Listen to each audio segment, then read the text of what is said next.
পবিত্র বাইবেল থেকে করিন্থীয়দের প্রতি প্রেরিত পৌলের প্রথম পত্রের প্রথম অধ্যায়টি পাঠ করছি।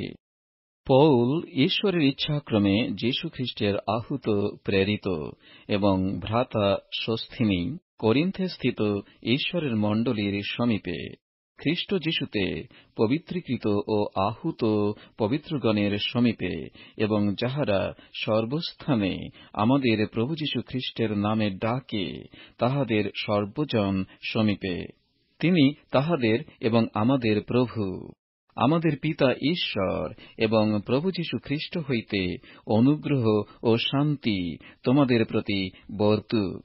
ঈশ্বরের যে অনুগ্রহ খ্রিস্ট যীশুতে তোমাদিগকে দত্ত হইয়াছে, তাহার জন্য আমি তোমাদের বিষয়ে নিয়ত ঈশ্বরের ধন্যবাদ করিতেছি। কেননা তাহাতেই তোমরা সর্ববিষয়ে সর্ববিধ বাক্যে ও সর্ববিধ জ্ঞানে ধনবান হইয়াছ। এইরূপে খ্রিস্টের সাক্ষ্য তোমাদের মধ্যে স্থিরীকৃত হইয়াছে। এজন্য তোমরা কোন বরে পিছাইয়া পড়ো নাই, আমাদের প্রভু যীশু খ্রিস্টের প্রকাশের অপেক্ষা করিতেছ। আর তিনি তোমাদিগকে শেষ পর্যন্ত স্থির রাখিবেন, আমাদের প্রভু যীশু খ্রিস্টের দিনে অনিন্দনীয় রাখিবেন। ঈশ্বর বিশ্বাস্য, যাহার দ্বারা তোমরা তাঁহার পুত্র আমাদের প্রভু যীশু খ্রিস্টের সহভাগিতার নিমিত্ত আহুত হইয়াছ, ভ্রাতৃগণের অনৈক্যের নিমিত্ত অনুযোগ। কিন্তু হে ভ্রাতৃগণ, আমাদের প্রভু যীশু খ্রিস্টের নামে আমি তোমাদিগকে বিনয় করিয়া বলি, তোমরা সকলে একই কথা বল। তোমাদের মধ্যে দলাদলি না হোক, কিন্তু এক মনে ও এক বিচারে পরিপক্ব হও। কেননা হে আমার ভ্রাতৃগণ, আমি ক্লোয়ির পরিজনের দ্বারা তোমাদের বিষয়ে সংবাদ পাইয়াছি যে তোমাদের মধ্যে বিবাদ আছে। আমি এই কথা বলিতেছি যে তোমরা প্রতিজন বলিয়া থাকো, আমি পৌলের, আর আমি আপল্লোর, আর আমি কৈফার, আর আমি খ্রিস্টের। খ্রিস্ট কি বিভক্ত হইয়াছেন? পৌল কি তোমাদের নিমিত্ত ক্রুশে হত হইয়াছে? অথবা পৌলের নামে কি তোমরা বাপ্তায়জিত হইয়াছ? ঈশ্বরের ধন্যবাদ করি যে আমি তোমাদের মধ্যে ক্রিস্প ও গায় ব্যতীত আর কাহাকেও বাপ্তায়জ করি নাই, যেন কেহ না বলে যে তোমরা আমার নামে বাপ্তায়জিত হইয়াছ। আর স্তিফানের পরিজনকেও বাপ্তায়জ করিয়াছি, আর কাহাকেও যে বাপ্তায়জ করিয়াছি তাহা জানি না, কারণ খ্রিস্ট আমাকে বাপ্তায়জ করিবার নিমিত্ত প্রেরণ করেন নাই, কিন্তু সুসমাচার প্রচার করিবার নিমিত্ত, তাহাও বিজ্ঞানের বাক্যে নয়, যেন খ্রিস্টের ক্রুশ বিফল না হয়। খ্রিস্টের ক্রুশ সম্বন্ধীয় সুসমাচারের উৎকৃষ্টতা, কারণ সেই ক্রুশের কথা যাহারা বিনাশ পাইতেছে তাহাদের কাছে মূর্খতা, কিন্তু পরিত্রাণ পাইতেছি যে আমরা, আমাদের কাছে তাহা ঈশ্বরের পরাক্রম স্বরূপ। কারণ লিখিত আছে, আমি জ্ঞানবানদের জ্ঞান নষ্ট করিব, বিবেচক লোকদের বিবেচনা ব্যর্থ করিব। জ্ঞানবান কোথায়? অধ্যাপক কোথায়? এই যুগের বাদানুবাদকারী কোথায়? ঈশ্বর কি জগতের জ্ঞানকে মূর্খতায় পরিণত করেন নাই? কারণ ঈশ্বরের জ্ঞানক্রমে যখন জগৎ নিজ জ্ঞান দ্বারা ঈশ্বরকে জানিতে পায় নাই, তখন প্রচারের মূর্খতা দ্বারা বিশ্বাসকারীদের পরিত্রাণ করিতে ঈশ্বরের সুবাসনা হইল। কেননা যিহুদীরা চিহ্ন চায় এবং গ্রীকেরা জ্ঞানের অন্বেষণ করে, কিন্তু আমরা ক্রুশে হত খ্রিস্টকে প্রচার করি। তিনি যিহুদীদের কাছে বিঘ্ন ও পরজাতিদের কাছে মূর্খতা স্বরূপ, কিন্তু যিহুদী ও গ্রীক আহুত সকলের কাছে খ্রিস্ট ঈশ্বরেরই পরাক্রম ও ঈশ্বরেরই জ্ঞান স্বরূপ। কেননা ঈশ্বরের যে মূর্খতা তাহা মনুষ্যদের অপেক্ষা অধিক জ্ঞানযুক্ত, এবং ঈশ্বরের যে দুর্বলতা তাহা মনুষ্যদের অপেক্ষা অধিক সবল। কারণ হে ভ্রাতৃগণ, তোমাদের আহ্বান দেখো, যেহেতু মাংস অনুসারে জ্ঞানবান অনেক নাই, পরাক্রমী অনেক নাই, উচ্চপদস্থ অনেক নাই, কিন্তু ঈশ্বর জগতিস্থ মূর্খ বিষয় সকল মনোনীত করিলেন, যেন জ্ঞানবানদিগকে লজ্জা দেন। এবং ঈশ্বর জগতের দুর্বল বিষয়ে সকল মনোনীত করিলেন, যেন শক্তিমন্ত বিষয়ে সকলকে লজ্জা দেন। এবং জগতের যাহা যাহা নীচ ও যাহা যাহা তুচ্ছ, যাহা যাহা কিছু নয়, সেই সকল ঈশ্বর মনোনীত করিলেন, যেন যাহা যাহা আছে সে সকল অকিঞ্চন করেন, যেন কোন মর্ত ঈশ্বরের সাক্ষাতে শ্লাঘা না করে, কিন্তু তাহা হইতে তোমরা সেই খ্রিস্ট যীশুতে আছো, যিনি হইয়াছেন আমাদের জন্য ঈশ্বর হইতে জ্ঞান, ধার্মিকতা ও পবিত্রতা এবং মুক্তি, যেমন লেখা আছে, যে ব্যক্তি শ্লাঘা করে সে প্রভুতেই শ্লাঘা করুক। পবিত্র বাইবেল থেকে করিন্থীয়দের প্রতি প্রেরিত পৌলের প্রথম পত্রের 2 অধ্যায়টি পাঠ করছি। আর হে ভ্রাতৃগণ, আমি যখন তোমাদের নিকটে গিয়াছিলাম, তখন গিয়া বাক্যের কি জ্ঞানের উৎকৃষ্টতা অনুসারে তোমাদিগকে যে ঈশ্বরের সাক্ষ্য জ্ঞাত করিতেছিলাম তাহা নয়।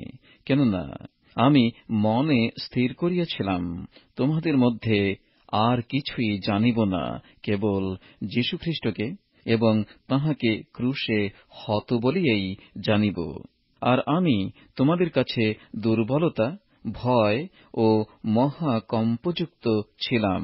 আর আমার বাক্য ও আমার প্রচার জ্ঞানের প্ররোচক বাক্যযুক্ত ছিল না, বরং আত্মার ও পরাক্রমের প্রদর্শনযুক্ত ছিল, যেন তোমাদের বিশ্বাস মনুষ্যদের জ্ঞানযুক্ত না হইয়া ঈশ্বরের পরাক্রমযুক্ত হয়।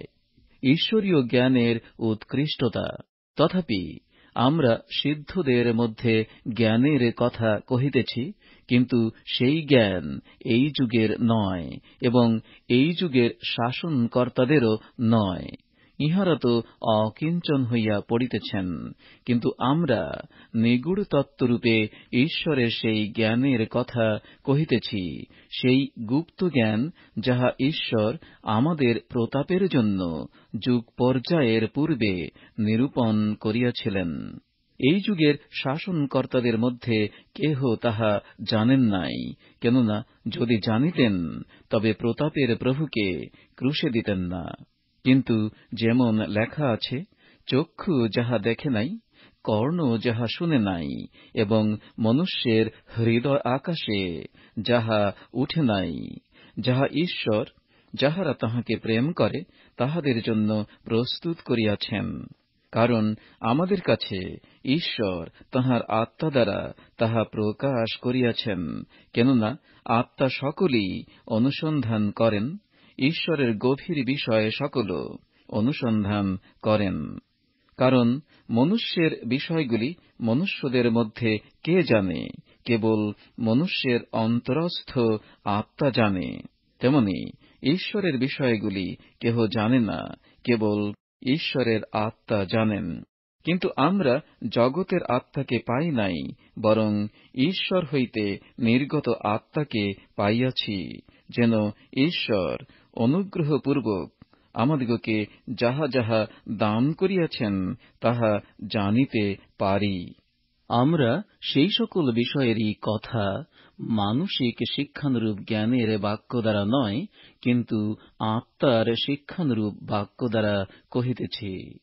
আত্মিক বিষয় আত্মিক বিষয়ের সহিত যোগ করিতেছি, কিন্তু প্রাণিক মনুষ্য ঈশ্বরের আত্মার বিষয়গুলি গ্রহণ করে না, কেননা তাহার কাছে সে সকল মূর্খতা, আর সে সকল সে জানিতে পারে না, কারণ তাহা আত্মিকভাবে বিচারিত হয়। কিন্তু যে আত্মিক সে সমস্ত বিষয়ের বিচার করে, আর তাহার বিচার কাহারও দ্বারা হয় না। কেননা কে প্রভুর মন জানিয়াছে যে তাহাকে উপদেশ দিতে পারে, কিন্তু খ্রিস্টের মন আমাদের আছে।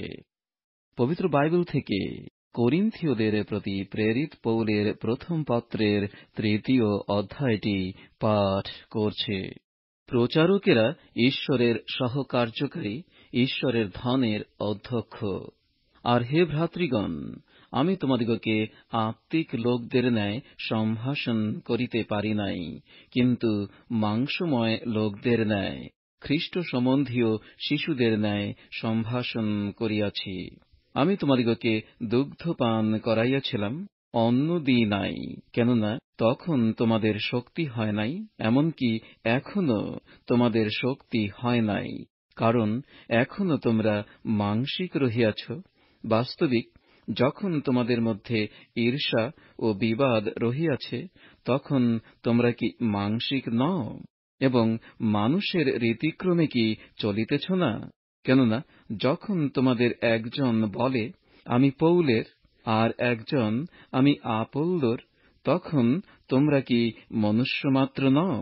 ভালো, আপোল্লো কি আর পৌল কি? তাহারা তো পরিচারক মাত্র, যাহাদের দ্বারা তোমরা বিশ্বাসী হইয়াছ, আর এক একজনকে প্রভু যেমন দিয়াছেন। আমি রোপণ করিলাম, আপোল্লো জলসেচন করিলেন, কিন্তু ঈশ্বর বৃদ্ধি দিতে থাকিলেন। অতএব রোপক কিছু নয়, সেচকও কিছু নয়, বৃদ্ধিদাতা ঈশ্বরই সার। আর রোপক ও সেচক উভয়েই এক, এবং যাহার যেরূপ নিজের শ্রম, সে তদ্রূপ নিজের বেতন পাইবে, কারণ আমরা ঈশ্বরেরই সহকার্যকারী। তোমরা ঈশ্বরেরই ক্ষেত্র, ঈশ্বরেরই গাঁথনি। ঈশ্বরের যে অনুগ্রহ আমাকে দত্ত হইয়াছে, তদনুসারে আমি জ্ঞানবান গাঁথকের ন্যায় ভিত্তিমূল স্থাপন করিয়াছি, আর তাহার উপরে অন্যে গাঁথিতেছে।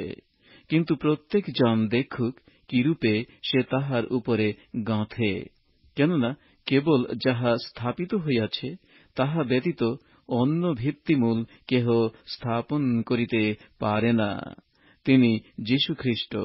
কিন্তু এই ভিত্তিমূলের উপরে স্বর্ণ, রৌপ্য, বহুমূল্য প্রস্তর, কাষ্ঠ, খড়, নাড়া দিয়া যদি কেহ গাঁথে, তবে প্রত্যেক ব্যক্তির কর্ম স্বপ্রকাশ হইবে, কারণ সেই দিন তাহা ব্যক্ত করিবে, কেননা সেই দিনের প্রকাশ অগ্নিতেই হয়।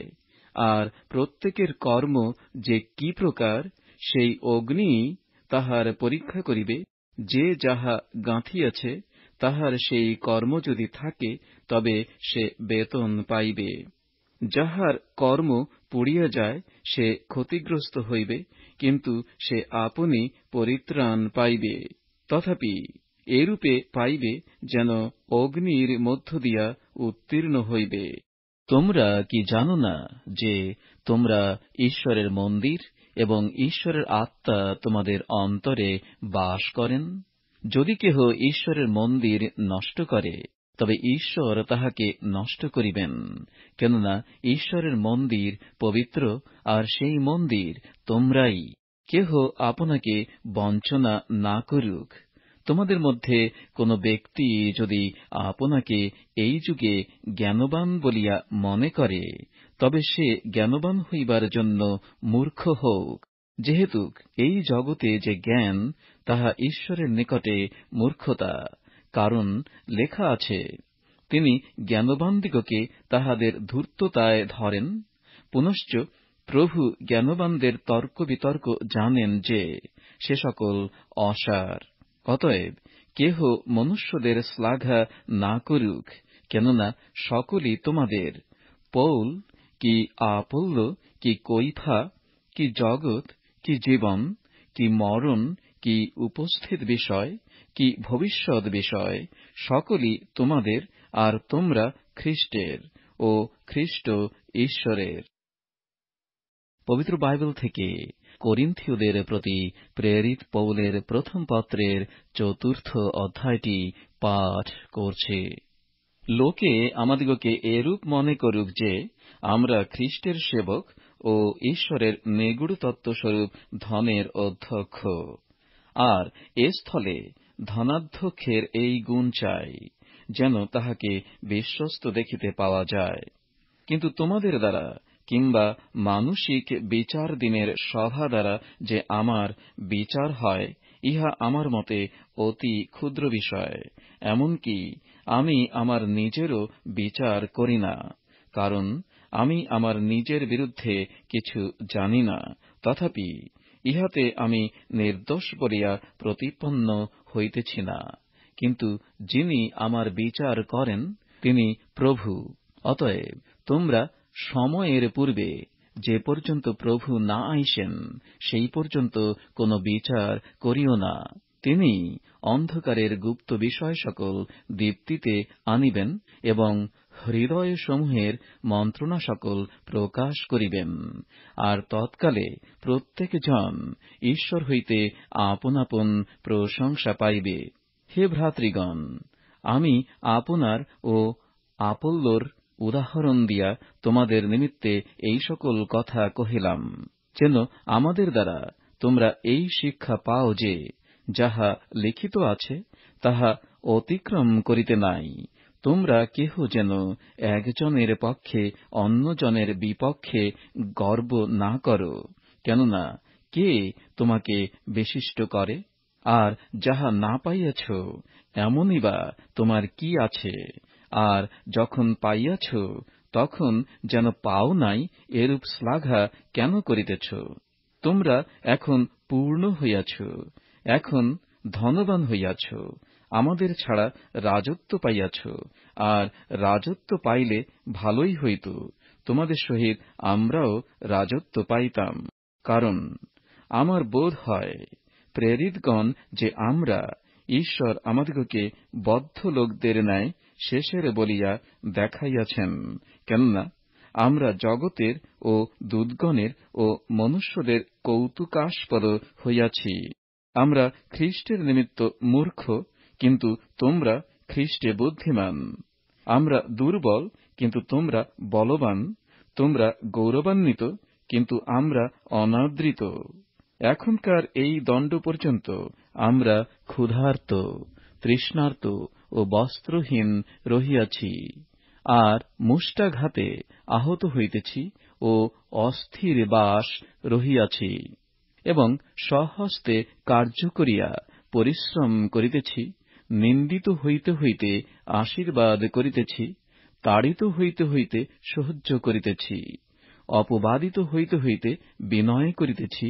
অদ্য পর্যন্ত আমরা যেন জগতের আবর্জনা সকল বস্তুর জঞ্জাল হইয়া রহিয়াছি। আমি তোমাদিগকে লজ্জা দিবার জন্য নয়, কিন্তু আমার প্রিয় বৎস বলিয়া তোমাদিগকে চেতনা দিবার জন্য এই সকল লিখিতেছি। কেননা যদিও খ্রীষ্টে তোমাদের 10,000 পরিপালক থাকে, তথাচ পিতা অনেক নয়। কারণ খ্রীষ্ট যীশুতে সুসমাচার দ্বারা আমি তোমাদিগকে জন্ম দিয়াছি। অতএব তোমাদিগকে বিনয় করি, তোমরা আমার অনুকারী হও। এই অভিপ্রায়ে আমি তিমথিওকে তোমাদের নিকটে পাঠাইয়াছি। তিনি প্রভুতে আমার প্রিয় বিশ্বস্ত বৎস। তিনি তোমাদিগকে খ্রীষ্ট যীশু সম্বন্ধীয় আমার পন্থা সকল স্মরণ করাইবেন, যাহা আমি সর্বত্র সর্বমণ্ডলীতে শিক্ষা দিয়া থাকি। আমি তোমাদের নিকটে আসিব না বলিয়া কেহ কেহ গর্বিত হইয়া উঠিয়াছে, কিন্তু প্রভু যদি ইচ্ছা করেন, তবে আমি অবিলম্বে তোমাদের নিকটে আসিব। এবং যাহারা গর্বিত হইয়া উঠিয়াছে, তাহাদের কথা নয়, কিন্তু পরাক্রম জানিব। কেননা ঈশ্বরের রাজ্য কথায় নয়, কিন্তু পরাক্রমে। তোমাদের ইচ্ছা কি?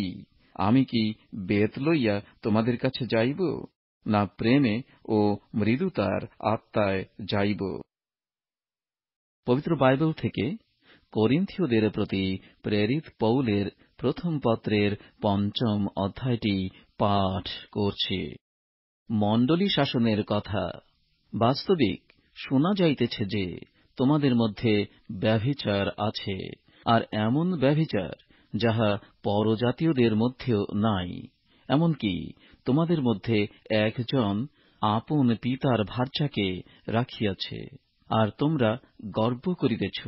বরং বিলাপ করো নাই কেন, যেন এমন কর্ম যে ব্যক্তি করিয়াছে তাহাকে তোমাদের মধ্য হইতে বাহির করিয়া দেওয়া হয়।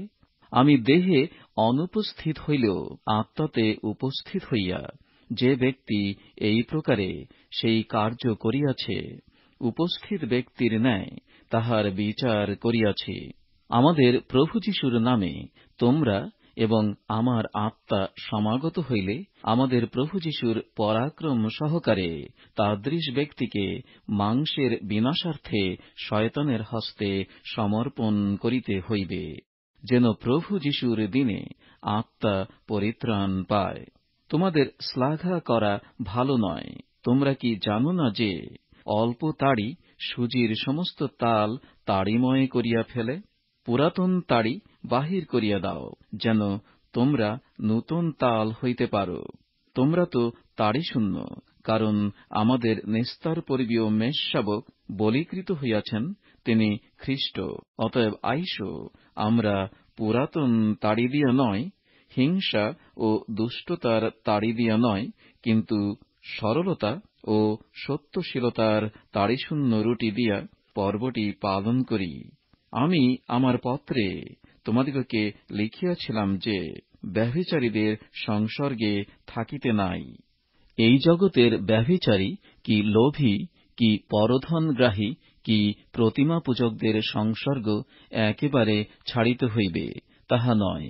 কেননা তাহা হইলে সুতরাং জগতের বাহিরে যাওয়া তোমাদের আবশ্যক হইয়া পড়ে।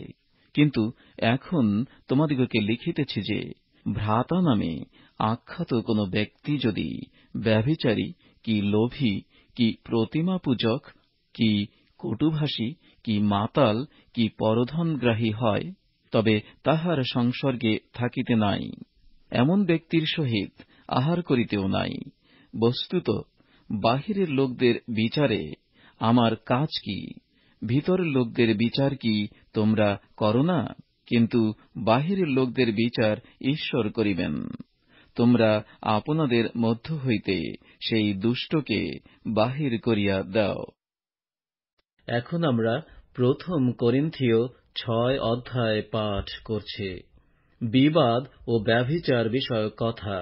তোমাদের মধ্যে কি কাহারও সাহস হয় যে আর একজনের বিরুদ্ধে কোন কথা থাকিলে তাহার বিচার পবিত্রগণের কাছে লইয়া না গিয়া অধার্মিকদের কাছে লইয়া যায়? অথবা তোমরা কি জানো না যে পবিত্রগণ জগতের বিচার করিবেন? আর জগতের বিচার যদি তোমাদের দ্বারা হয়, তবে তোমরা কি যৎসামান্য বিষয়ের বিচার করিবার অযোগ্য? তোমরা কি জানো না যে আমরা দূতগণের বিচার করিব? ইহজীবন সংক্রান্ত বিষয় তো সামান্য কথা। অতএব তোমাদের দ্বারা যদি ইহজীবন সংক্রান্ত বিষয়ের বিচার হয়, তবে মণ্ডলীতে যাহারা কিছুরই মধ্যে গণ্য নয়, তাহাদিগকেই কি বিচারে বসাইয়া থাকো? আমি তোমাদের লজ্জার নিমিত্ত এই কথা কহিতেছি। এ কেমন? তোমাদের মধ্যে কি এমন জ্ঞানবান একজনও নাই যে ভ্রাতায় ভ্রাতায় বিবাদ হইলে তাহার নিষ্পত্তি করিয়া দিতে পারে? কিন্তু ভ্রাতার সহিত ভ্রাতা বিচার স্থানে বিবাদ করে, তাহা আবার অবিশ্বাসীদের কাছে। তোমরা যে পরস্পরের বিরুদ্ধে বিচার চাও, ইহাতে তোমাদের বিশেষ ক্ষতি হইতেছে। বরং অন্যায় সহ্য করো না কেন? বরং বঞ্চিত হও না কেন?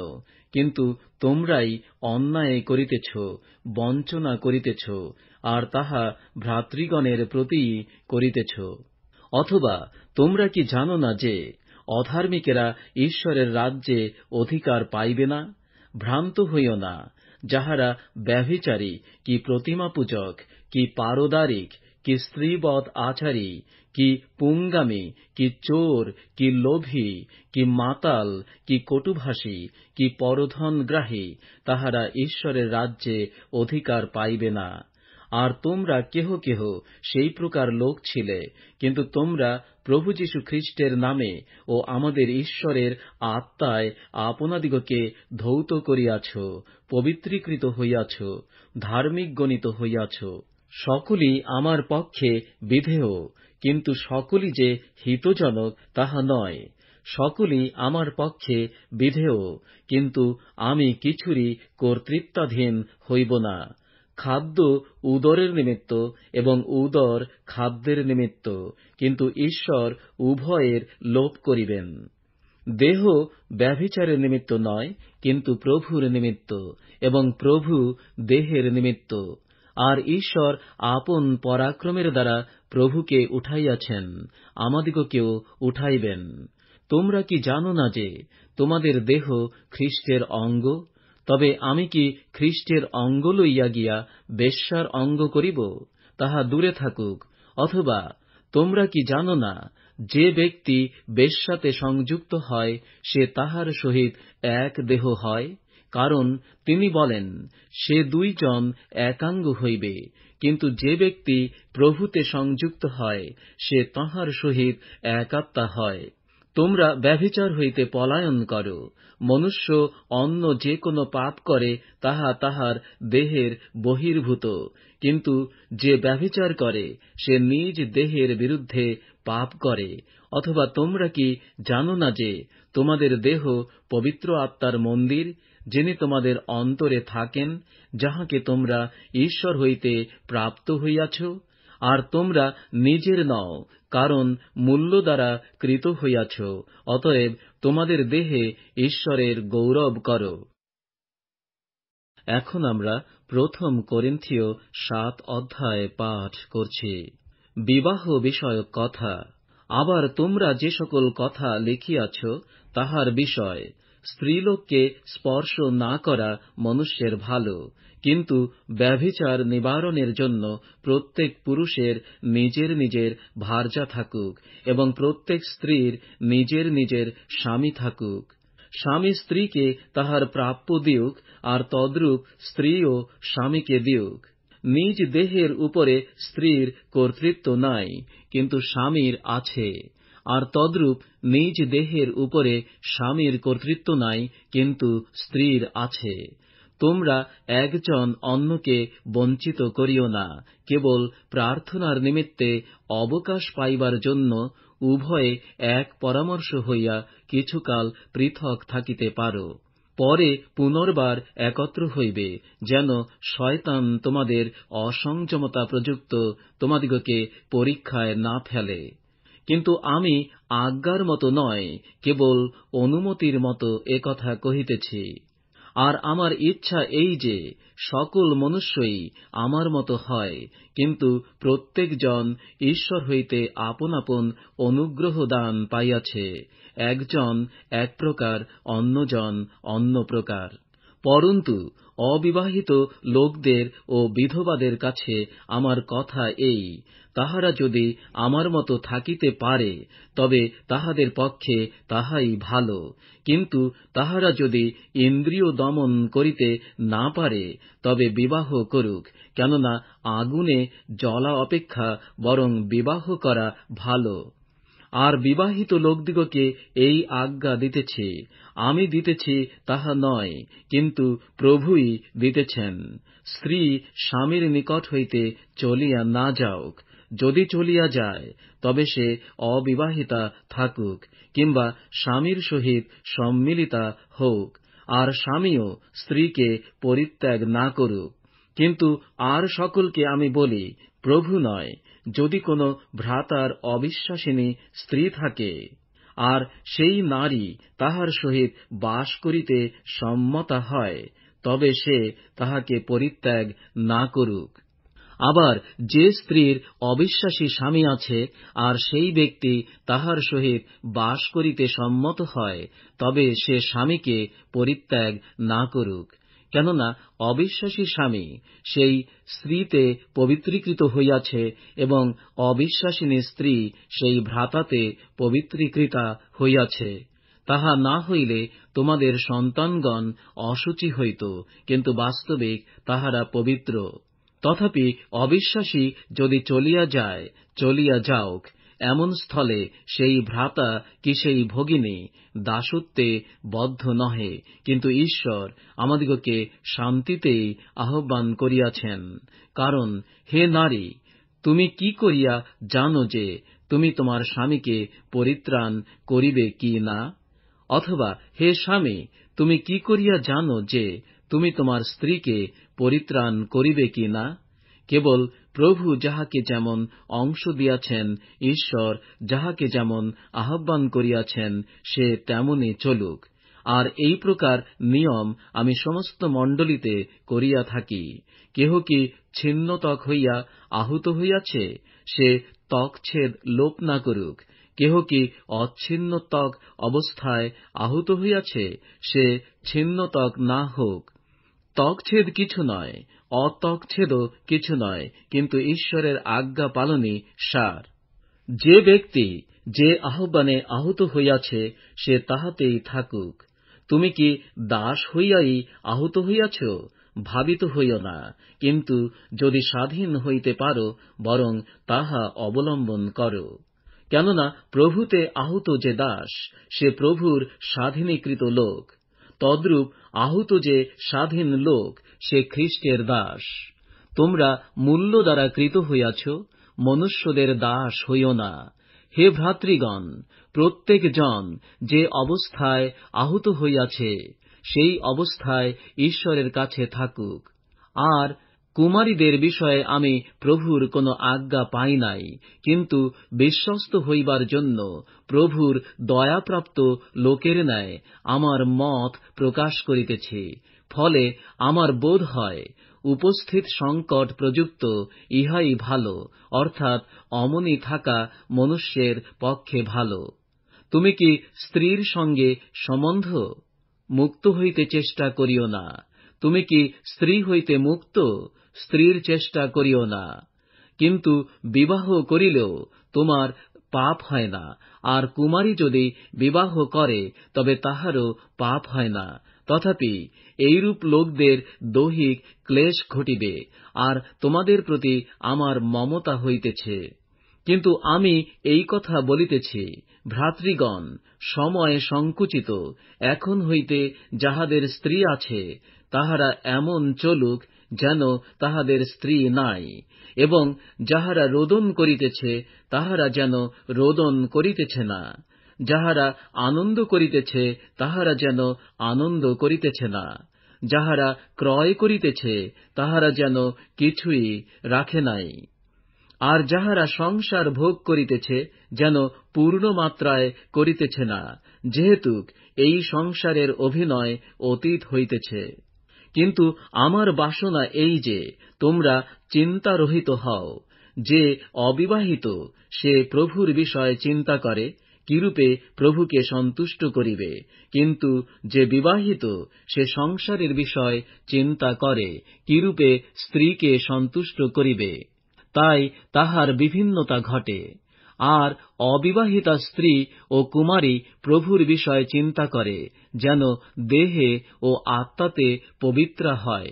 কিন্তু বিবাহিতা স্ত্রী সংসারের বিষয়ে চিন্তা করে, কিরূপে স্বামীকে সন্তুষ্ট করিবে। এই কথা আমি তোমাদের নিজের হিতের জন্য বলিতেছি, তোমাদের গলায় রজ্জু দিবার জন্য নয়, কিন্তু তোমরা যেন শিষ্টাচরণ করো এবং একাগ্র মনে প্রভুতে আসক্ত থাকো। কিন্তু যদি কাহারও বোধ হয় যে সে তাহার কুমারী কন্যার প্রতি অশিষ্টাচরণ করিতেছে, যদি সৌকুমার্য অতীত হইয়া থাকে, আর এই প্রকার হওয়া আবশ্যক হয়, তবে সে যাহা ইচ্ছা করে তাহা করুক, ইহাতে তাহার পাপ নাই, বিবাহ হোক। কিন্তু যে ব্যক্তি হৃদয়ে স্থির, যাহার কোনো প্রয়োজন নাই এবং আপনি আপন ইচ্ছা সম্বন্ধে কর্তা, সে যদি আপন কন্যাকে কুমারী রাখিতে হৃদয়ে স্থির করিয়া থাকে, তবে ভালো করে।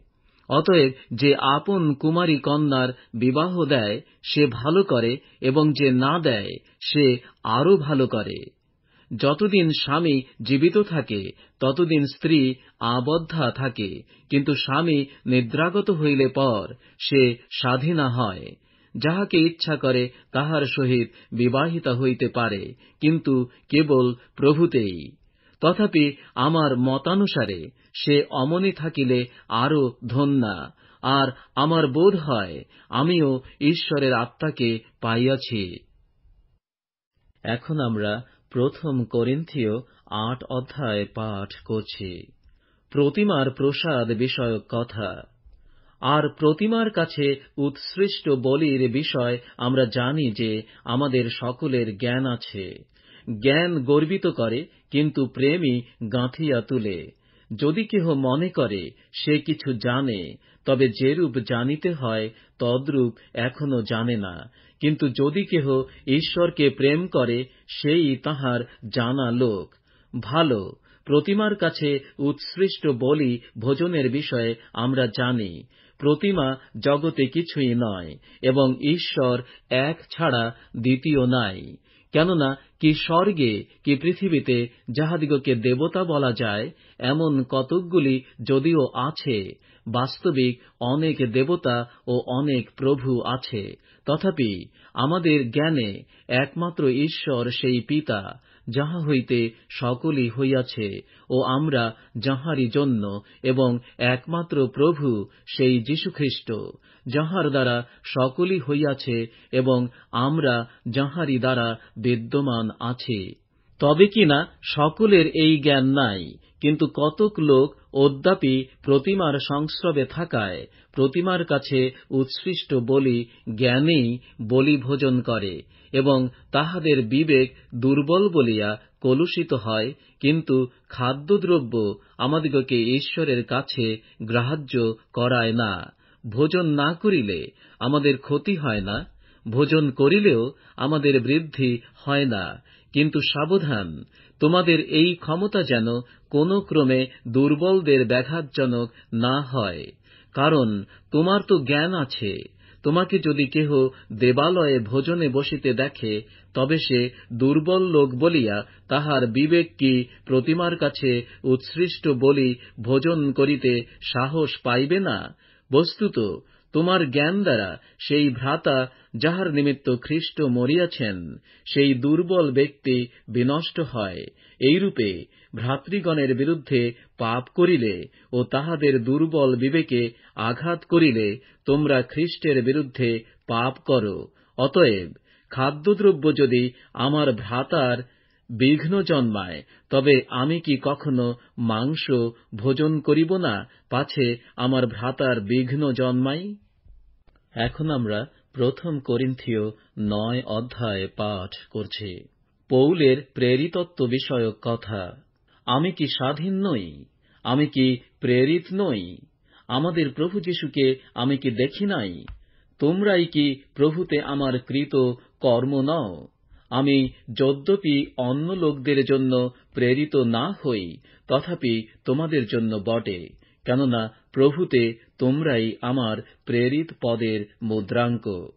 যাহারা আমার পরীক্ষা করে, তাহাদের কাছে আমার উত্তর এই: ভোজন পান করিবার অধিকার কি আমাদের নাই? অন্য সকল প্রেরিত ও প্রভুর ভ্রাতৃগণ ও কৈফা ইহাদের ন্যায় কোন ধর্মভগিনীকে বিবাহ করিয়া সঙ্গে লইয়াই নানা স্থানে যাইবার অধিকার কি আমাদের নাই?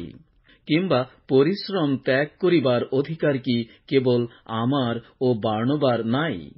কে কখন আপনি ধন ব্যয় করিয়া যুদ্ধে যায়? কে দ্রাক্ষাক্ষেত্র প্রস্তুত করে আর তাহার ফল না খায়? অথবা কে পাল চড়ায় আর পালের দুগ্ধ না খায়? আমি কি মানুষের মতো এ সকল কথা কহিতেছি? অথবা ব্যবস্থায়ও কি ইহা বলে না? কারণ মোশির ব্যবস্থায় লেখা আছে, শস্য মর্দনকারী বলদের মুখে জালতি বাঁধিও না। ঈশ্বর কি বলদেরই বিষয়ে চিন্তা করেন, কিংবা সর্বদা আমাদের নিমিত্ত ইহা কহেন? বস্তুত আমাদেরই নিমিত্ত ইহা লিখিত হইয়াছে, কারণ যে চাষ করে প্রত্যাশাতেই চাষ করা তাহার উচিত, এবং যে শস্য মাড়ে ভাগ পাইবার প্রত্যাশাতেই শস্য মাড়া তাহার উচিত। আমরা যখন তোমাদের কাছে আত্মিক বীজ বপন করিয়াছি, তখন যদি তোমাদের মাংসিক ফল গ্রহণ করি, তবে তাহা কি মহৎ বিষয়? যদি তোমাদের উপরে কর্তৃত্ব করিবার অন্য লোকদের অধিকার থাকে, তবে আমাদের কি আরও অধিকার নাই? তথাচ আমরা এই কর্তৃত্ব ব্যবহার করি নাই, বরং সকলই সহ্য করিতেছি, যেন খ্রীষ্টের সুসমাচারের কোন বাধা না জন্মায়। তোমরা কি জানো না যে পবিত্র বিষয়ের কার্য যাহারা করে, তাহারা পবিত্র স্থানের বস্তু খায়, এবং যজ্ঞবেদীর সেবা যাহারা করে, তাহারা যজ্ঞবেদীর সহিত অংশী হয়? সেইরূপে প্রভু সুসমাচার প্রচারকদের জন্য এই বিধান করিয়াছেন যে তাহাদের উপজীবিকা সুসমাচার হইতে হইবে। কিন্তু আমি ইহার কিছুই ব্যবহার করি নাই, আর আমার সম্বন্ধে যে এরূপ করা হইবে সেজন্য আমি এসকল লিখিতেছি না, কেননা কেহ যে আমার শ্লাঘা নিষ্ফল করিবে, তাহা অপেক্ষা বরং আমার মরণ ভালো। কারণ আমি যদিও সুসমাচার প্রচার করি, তবু আমার শ্লাঘা করিবার কিছুই নাই, কেননা অবশ্য বহনীয় ভার আমার উপরে অর্পিত। ধিক আমাকে, যদি আমি সুসমাচার প্রচার না করি। বস্তুত আমি যদি স্ব-ইচ্ছায় ইহা করি, তবে আমার পুরস্কার আছে, কিন্তু যদি স্ব-ইচ্ছায় না করি, তবু ধনাধ্যক্ষের কার্য আমার হস্তে সমর্পিত রহিয়াছে। তবে আমার পুরস্কার কি? তাহা এই যে সুসমাচার প্রচার করিতে করিতে আমি সেই সুসমাচারকে ব্যয়রহিত করি, যেন সুসমাচার সম্বন্ধে যে কর্তৃত্ব আমার আছে, তাহার পূর্ণ ব্যবহার না করি। কারণ সকলের অনধীন হইলেও আমি সকলের দাসত্ব স্বীকার করিলাম, যেন অধিক লোককে লাভ করিতে পারি। আমি যিহুদিদিগকে লাভ করিবার জন্য যিহুদিদের কাছে যিহুদির ন্যায় হইলাম। আপনি ব্যবস্থার অধীন না হইলেও আমি ব্যবস্থার অধীন লোকদিগকে লাভ করিবার জন্য ব্যবস্থাধীন দিগের কাছে ব্যবস্থাধীনের ন্যায় হইলাম।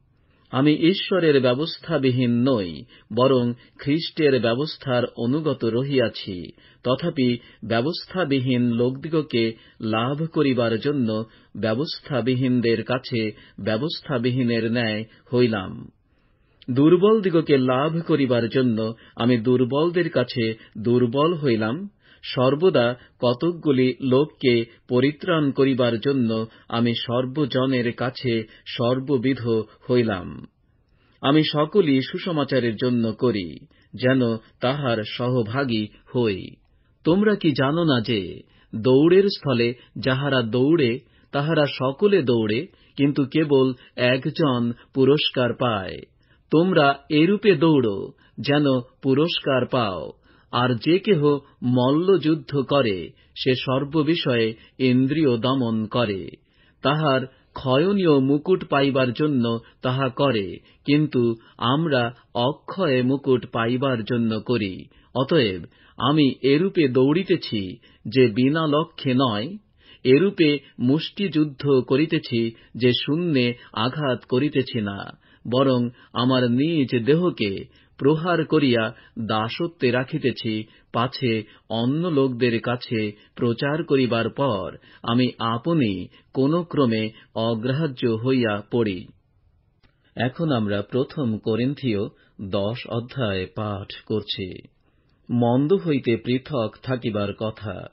কারণ হে ভ্রাতৃগণ, আমার ইচ্ছা নয় তোমরা অজ্ঞাত থাকো যে আমাদের পিতৃপুরুষেরা সকলে সেই মেঘের নিচে ছিলেন ও সকলে সমুদ্রের মধ্য দিয়া গমন করিয়াছিলেন, এবং সকলে মোশির উদ্দেশ্যে মেঘে ও সমুদ্রে বাপ্তাইজিত হইয়াছিলেন, এবং সকলে একই আত্মিক ভক্ষ ভোজন করিয়াছিলেন, আর সকলে একই আত্মিক পেয় পান করিয়াছিলেন।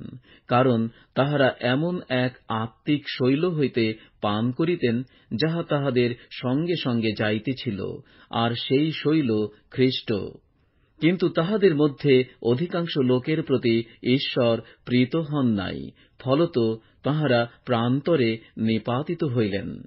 এই সকল বিষয় আমাদের দৃষ্টান্তস্বরূপ ঘটিয়াছিল, যেন তাঁহারা যেমন অভিলাষ করিয়াছিলেন, আমরা তেমনি মন্দ বিষয়ের অভিলাষ না করি। আবার যেমন তাহাদের মধ্যে কতক লোক হইয়াছিল, তোমরা তেমনি প্রতিমা পূজক হইও না। যথা লিখিত আছে, লোকেরা ভোজন পান করিতে বসিল, পরে ক্রীড়া করিতে উঠিল। আর যেমন তাহাদের মধ্যে কতক লোক ব্যভিচার করিয়াছিল, এবং একদিনে 23,000 লোক মারা পড়িল, আমরা যেন তেমনি ব্যভিচার না করি। আর যেমন তাহাদের মধ্যে কতক লোক পরীক্ষা করিয়াছিল এবং সর্পের দ্বারা বিনষ্ট হইয়াছিল, আমরা যেন তেমনি প্রভুর পরীক্ষা না করি। আর যেমন তাহাদের মধ্যে কতক লোক বচসা করিয়াছিল এবং সংহারকের দ্বারা বিনষ্ট হইয়াছিল, তোমরা তেমনি বচসা করিও না। এই সকল তাহাদের প্রতি দৃষ্টান্তস্বরূপ ঘটিয়াছিল এবং আমাদেরই চেতনার জন্য লিখিত হইল, আমাদের যাহাদের উপর যুগকলাপের অন্ত আসিয়া পড়িয়াছে। অতএব যে মনে করে আমি দাঁড়াইয়া আছি, সে সাবধান হোক, পাছে পড়িয়া যায়। মনুষ্য যাহা সহ্য করিতে পারে, তাহা ছাড়া অন্য পরীক্ষা তোমাদের প্রতি ঘটে নাই। আর ঈশ্বর বিশ্বাস্য, তিনি তোমাদের প্রতি তোমাদের শক্তির অতিরিক্ত পরীক্ষা ঘটিতে দিবেন না, বরং পরীক্ষার সঙ্গে সঙ্গে রক্ষার পথও করিয়া দিবেন, যেন তোমরা সহ্য করিতে পারো। অতএব হে আমার প্রিয়েরা, প্রতিমা পূজা হইতে পলায়ন করো। আমি তোমাদিগকে বুদ্ধিমান জানিয়া বলিতেছি, আমি যাহা বলি তোমরাই বিচার করো। আমরা ধন্যবাদের যে পানপাত্র লইয়া ধন্যবাদ করি, তাহা কি খ্রীষ্টের রক্তের সহভাগিতা নয়? আমরা যে রুটি ভাঙি, তাহা কি খ্রীষ্টের শরীরের সহভাগিতা নয়? কারণ অনেকে যে আমরা এক রুটি, এক শরীর, কেননা আমরা সকলে সেই এক রুটির অংশীদার। মাংসের সম্বন্ধে যাহারা ইসরায়েল, তাহাদিগকে দেখো, যাহারা বলি ভোজন করে, তাহারা কি যজ্ঞবেদীর সহভাগী নয়? তবে আমি কি বলিতেছি, প্রতিমার কাছে উৎসৃষ্ট বলি কি কিছুরই মধ্যে গণ্য, অথবা প্রতিমা কি কিছুরই মধ্যে গণ্য? বরং পরজাতিগণ যাহা যাহা বলিদান করে, তাহা ভূতদের উদ্দেশ্যে বলিদান করে, ঈশ্বরের উদ্দেশ্যে নয়। আর আমার এমন ইচ্ছা নয় যে তোমরা ভূতদের সহভাগী হও। প্রভুর পানপাত্র ও ভূতদের পানপাত্র, তোমরা এই উভয় পাত্রে পান করিতে পারো না। প্রভুর মেজ ও ভূতদের মেজ, তোমরা এই উভয় মেজের অংশী হইতে পারো না। অথবা আমরা কি প্রভুর অন্তর্জ্বালা জন্মাইতেছি? তাহা হইতে কি আমরা বলবান? সকলই বিধেয়, কিন্তু সকলই যে হিতজনক তাহা নয়। সকলই বিধেয়, কিন্তু সকলই যে গাঁথিয়া তুলে তাহা নয়। কেহই স্বার্থ চেষ্টা না করুক, বরং প্রত্যেক জন পরের মঙ্গল চেষ্টা করুক। যে কোনো দ্রব্য বাজারে বিক্রয় হয়, বিবেকের জন্য কিছু জিজ্ঞাসা না করিয়া তাহা ভোজন করিও, যেহেতু পৃথিবী ও তাহার সমস্ত বস্তু প্রভুরই। অবিশ্বাসীদের মধ্যে কেহ যদি তোমাদিগকে নিমন্ত্রণ করে, আর তোমরা যাইতে ইচ্ছা করো, তবে বিবেকের জন্য কিছুই জিজ্ঞাসা না করিয়া যে কোনো সামগ্রী তোমাদের সম্মুখে রাখা হয়, তাহাই ভোজন করিও। কিন্তু যদি কেহ তোমাদিগকে বলে, ইহা প্রতিমার কাছে উৎসৃষ্ট বলি, তবে যে জানাইল তাহার জন্য এবং বিবেকের জন্য তাহা ভোজন করিও না। যে বিবেকের কথা আমি বলিলাম, তাহা তোমার নয়, কিন্তু সেই অন্য ব্যক্তির। কারণ আমার স্বাধীনতা কেন পরের বিবেকের দ্বারা বিচারিত হইবে? যদি আমি ধন্যবাদের সহিত ভোজন করি, তবে যাহার নিমিত্তে আমি ধন্যবাদ করি, তাহার জন্য কেন নিন্দিত হই?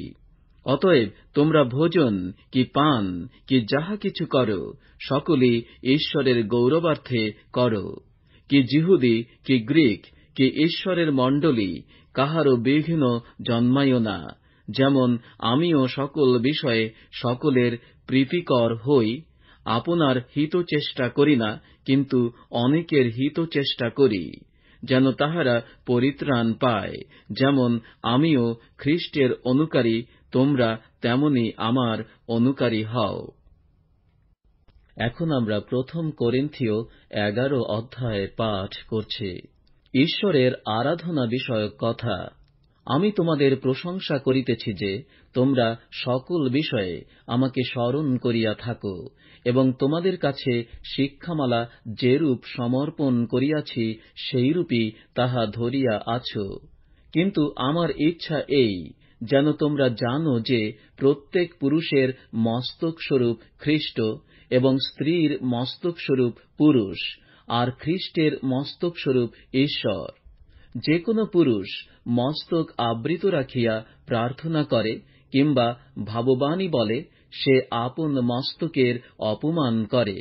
কিন্তু যে কোন স্ত্রী অনাবৃত মস্তকে প্রার্থনা করে কিংবা ভাববাণী বলে, সে আপন মস্তকের অপমান করে, কারণ সে নির্বিশেষে মুণ্ডিতের সমান হইয়া পড়ে। ভালো, স্ত্রী যদি মস্তক আবৃত না রাখে, সে চুলও কাটিয়া ফেলুক।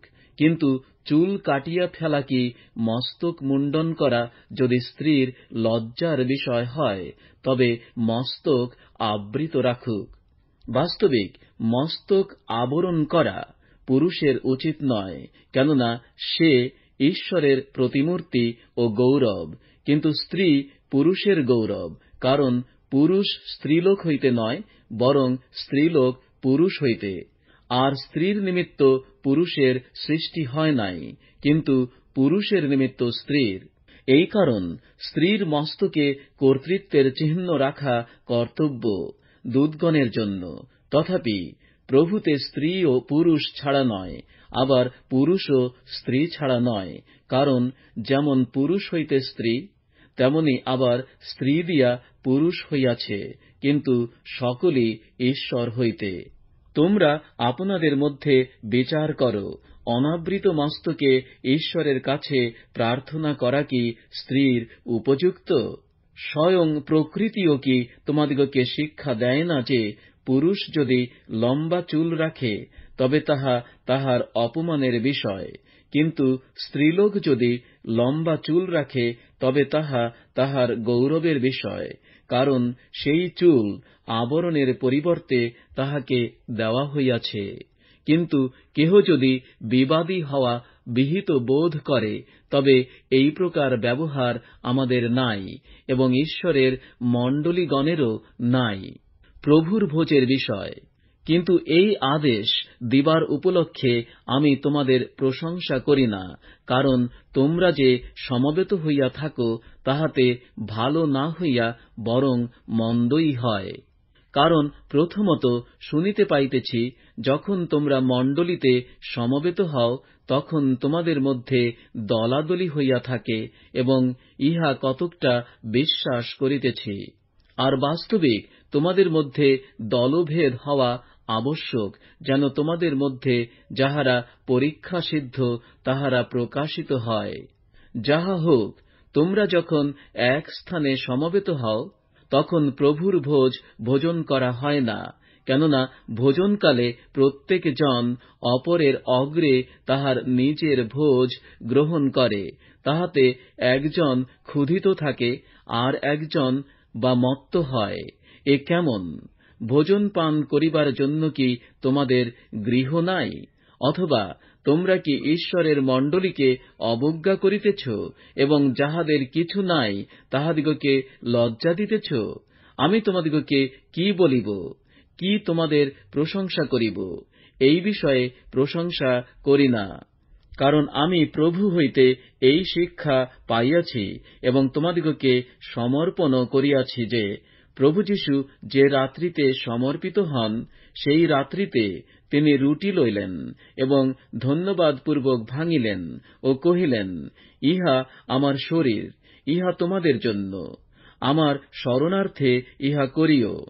সেই প্রকারে তিনি ভোজনের পর পানপাত্রও লইয়া কহিলেন, এই পানপাত্র আমার রক্তে নূতন নিয়ম।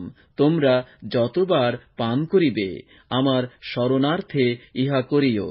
কারণ যতবার তোমরা এই রুটি ভোজন করো এবং এই পানপাত্রে পান করো, ততবার প্রভুর মৃত্যু প্রচার করিয়া থাকো, যে পর্যন্ত তিনি না আইসেন।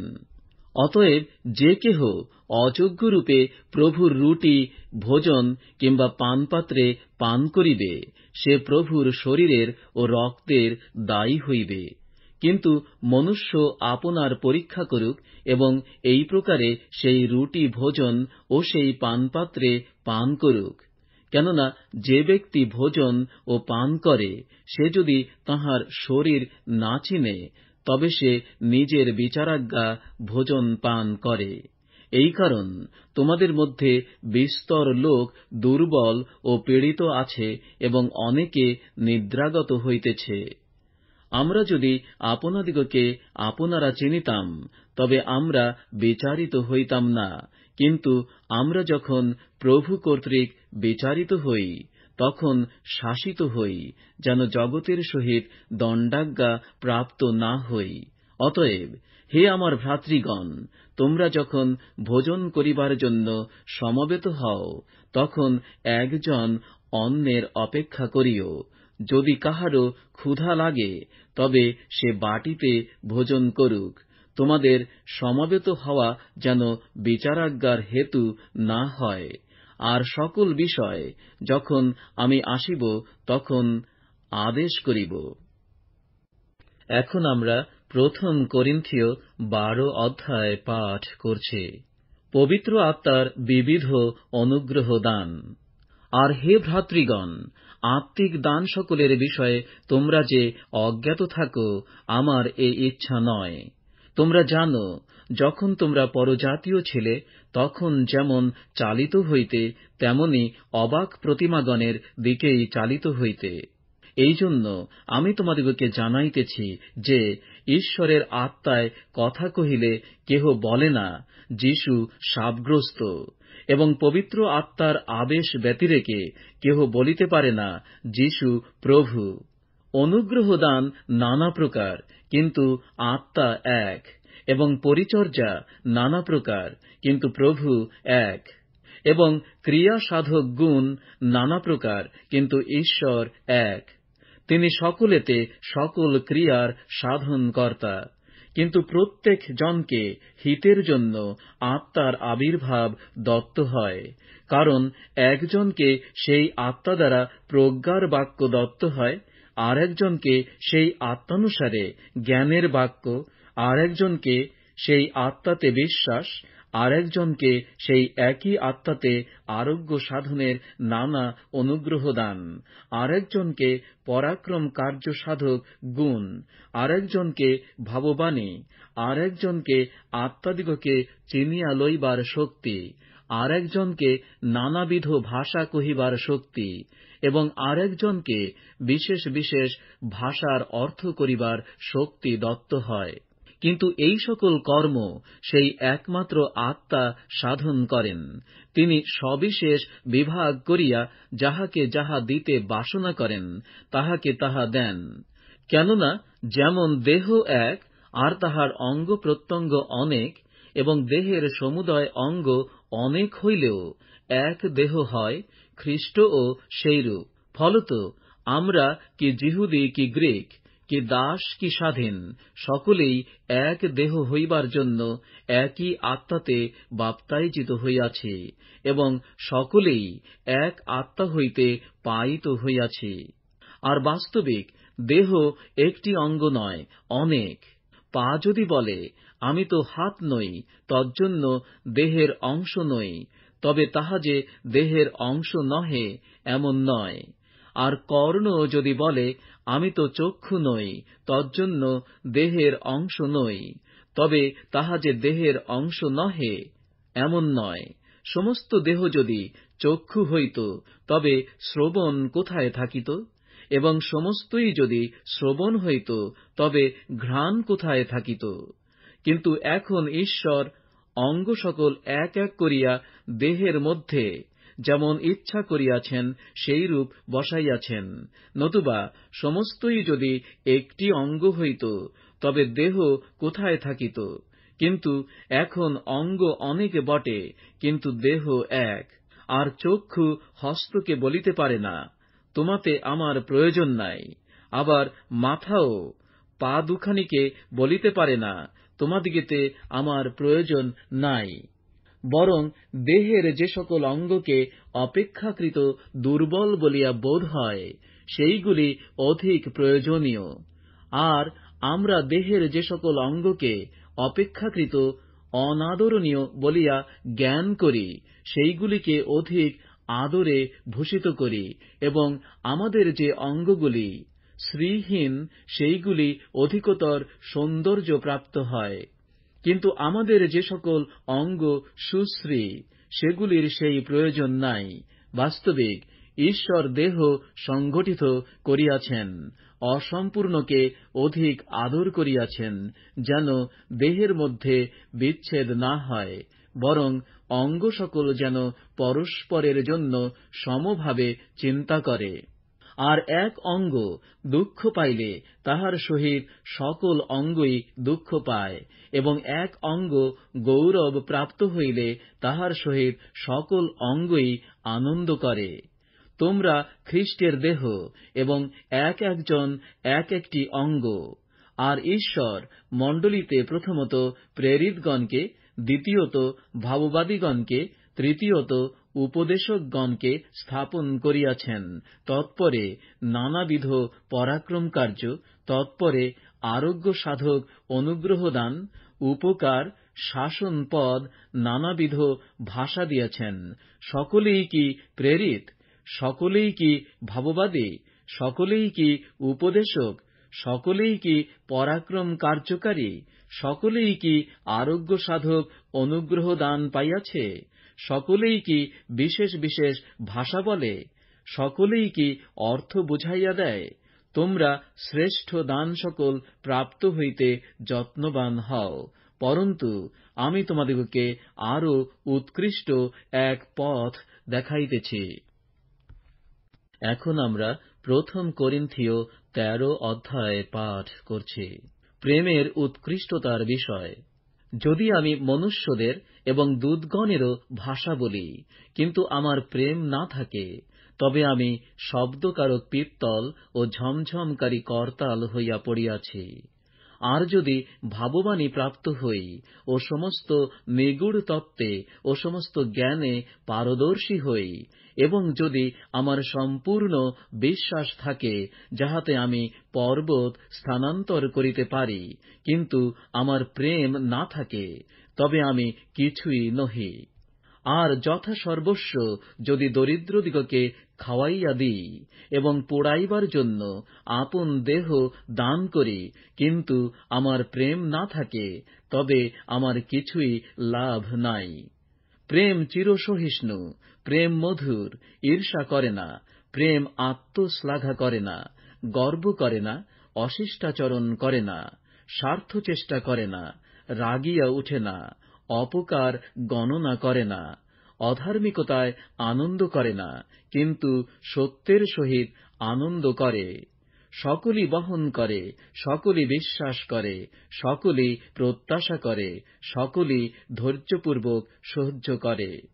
প্রেম কখনো শেষ হয় না, কিন্তু যদি ভাববাণী থাকে, তাহার লোপ হইবে। যদি বিশেষ বিশেষ ভাষা থাকে, সে সকল শেষ হইবে।